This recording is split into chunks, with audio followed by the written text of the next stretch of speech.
You had Deep South work songs and black spirituals, work songs that they would sing to give a rhythm to the work they would do and take away from the monotony of whatever it was that they had to do.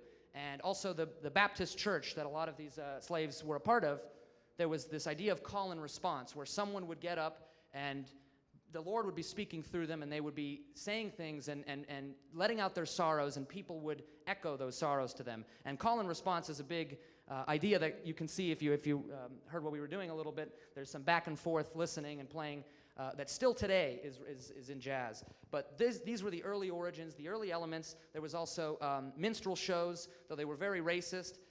There were, a lot of black musicians were a part of the groups that wrote music for the minstrel shows, along with their white counterparts. And the music of ragtime, which was basically like American marching music with a little bit more syncopation, a little bit more... syncopation basically in musical terms means not on the beat. So notes they feel like they're out of place. And these were just some of the eclectic sources that jazz came to bring together into its style at Congo Square. And then something big happened. This was only a one-day-a-week thing that happened. But then the Civil War came, and slaves were freed, and they were instated more properly into our society. So they, especially in New Orleans, where there was lots of cramped housing and lots of poor people living together, there were white Americans, black Americans, Italians, Germans. Everybody was living together within a couple feet of each other, and now they were all free to play the music whenever they wanted. So this creative energy was unleashed. There were all these instruments laying around from the Civil War that were used in the marching bands of the Civil War that they were now picking up and trying to figure out a new way to use their style of Congo Square music with. And here's a Civil War band that's some of the instruments that are featured. You can see below there's some pictures of them as they are nowadays. And then also the minstrel show music, the Baptist church, and of course the work songs, and there's actually a song that we do sometimes called Work Song that's heavily influenced by directly from the work songs of the South. And then there's this one element that stays in jazz all the way till today, and we always play, and many of the songs in this book that we read are all jazz songs. They reference the blues. Now the blues was a post-Reconstruction idea that these black people created. So there was racism, there was poverty, there were disease, and these people got what was called the blues. You know when you're feeling blue, it means you're sad, you're feeling down? Well, they got the blues, so they played the blues. And they took these instruments that were formerly played very rigidly and in the modern marching music of America for the Civil War, and they started imitating the sounds of the human voice.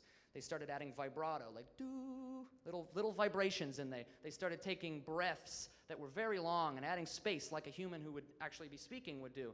And building momentum, and the theme of momentum is a big thing that we do in jazz, is all about building upon the ideas that you've set before. So we're building as if they were singing, and this was a very unique thing, because now the jazz musician could use his own voice in the style, where previously a composer wrote music down on a score, 4 parts or whatever, a string quartet, gave it to the musicians, and they played it, and it was the same every time. They enjoyed doing it, but there was a pure style to it that was not to be parted from. So jazz basically threw that out and gave the musician themselves the ability to use their own voice.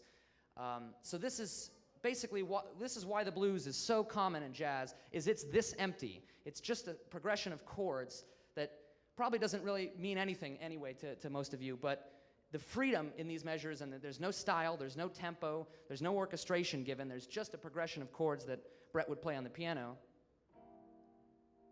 You can just do, yeah, right. So it's so open, so loose, that anything could be taken with it, and the musician could, on the spot, create their own ideas and make their own styles based on whatever they were feeling, whatever was going on in their head, and whatever they were influenced by.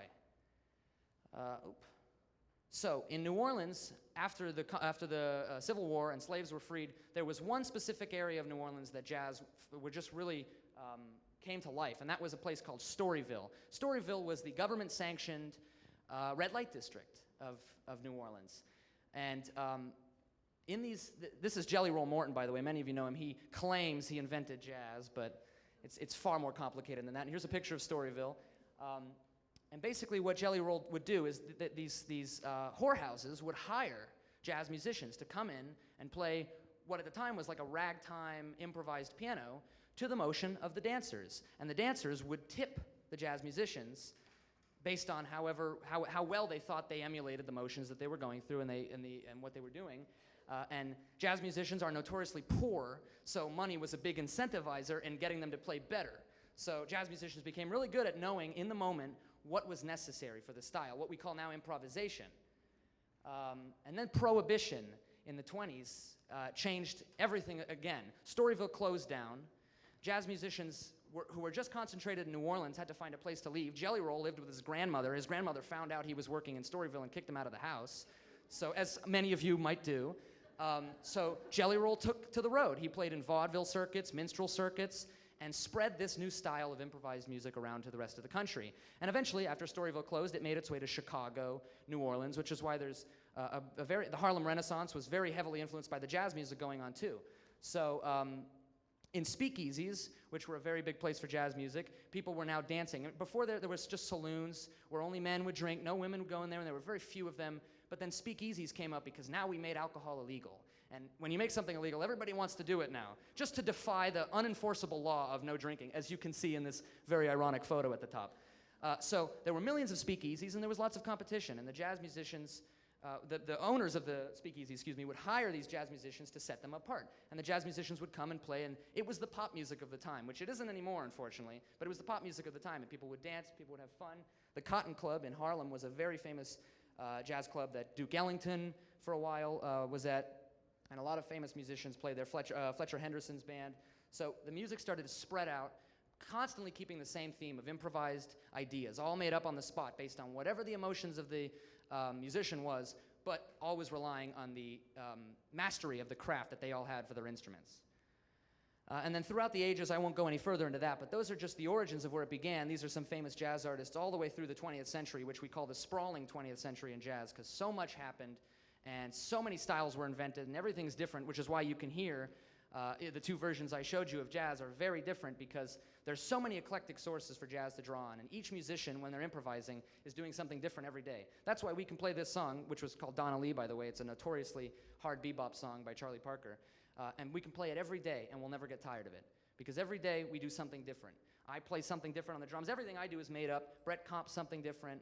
Arnau takes a different solo. Whatever it is, everything's a little bit different based on the mood that day, whatever you've been listening to your whole life, whatever you're listening to this week, whatever styles are influencing you, which makes it such an amazing style of music, and it's so open. What we're reading here is just the famous melody as Charlie Parker wrote it, and then like I showed you the blues progression with the chords, that's all we have. So we play the melody, we're done with it, and then we do a giant solo section where everybody who wants just looks at the chords, knows what notes to play, or what notes he can play, and chooses whatever he wants. And it's a little more complicated than that, but that's the essence of improvised music, is that it's up to the musician to use his own voice.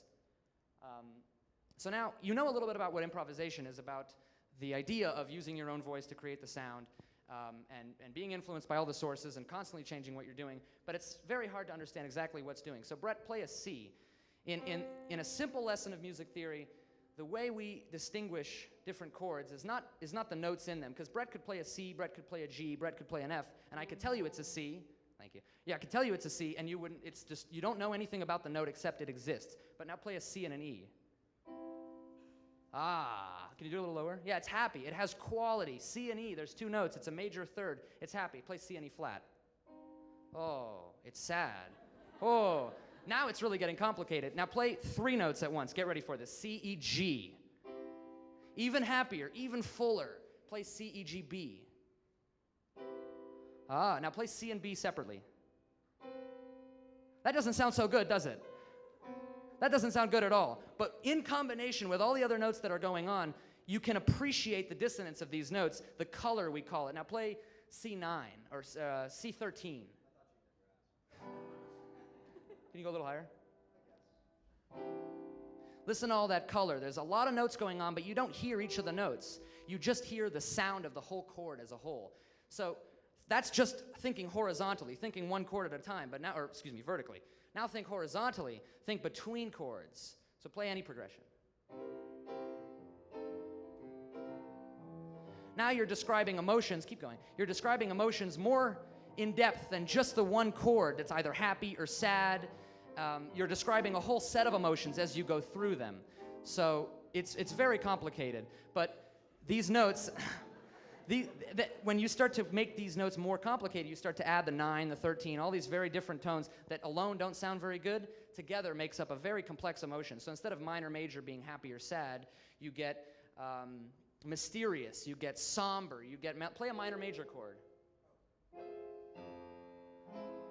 There's something to that. It's not very sad, it's grim almost. It's James Bond. So there's so much you can do with these different chords that each elicit their own emotions, let alone putting them in a 32 measure song. You just get this infinite opportunity. And then now the musician knows what notes he has to play with. And you know, it takes a lot of maturity to improvise, because with all these notes to use, you can get easily distracted and think, oh, I have so many notes, I need to play them all at once or else I'm missing out.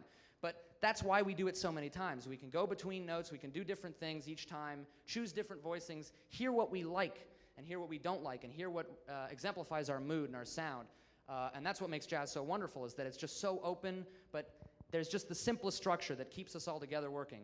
And the most important part is that we're listening, because we're always feeding off of each other. We're going to play a little bit more, and you'll hear another example of it. We're always feeding off of what each other is doing, and the sounds everyone's making, and the tones they're using, and the rhythms they're using, even the articulation style, whether it's short or long or warm, but or dry and punchy and bluesy. And it gives us just a lot of options to work with, and we're always listening to each other to see what we can come up with and how we can work together as a group. Now, us personally have been playing together for a little over a year, I would say. And we've gotten really used to each other's styles, each other's sense of time, and it's just become a wonderful thing. But take one of us out and the whole dynamic changes, the whole sound that we play. Put someone else in, and he's been listening to rock his whole life, or he's been listening to reggae his whole life, and he's got this whole vocabulary that we've never heard before, which makes it so fun. You're actually spontaneously creating and expressing your emotions through music without just reading what the composer wrote 50 years ago on a score. So without further delay, we're going to play a famous Duke Ellington song called Caravan, and show you a little bit. Some of you might know it. Duke Ellington, very prolific jazz composer. And we'll show you a little bit of those ideas I've just talked about. Hopefully some of them stayed in your head. It's a lot to process, but if you understand the simple idea of us listening to each other and constantly being in the moment, never getting distracted by ego, how many notes we have to play, but just being respectful and listening to everybody else, then that's exactly the way I'm sorry, I got distracted by the flashing light. I forgot my sentence. This is Caravan by Duke Ellington.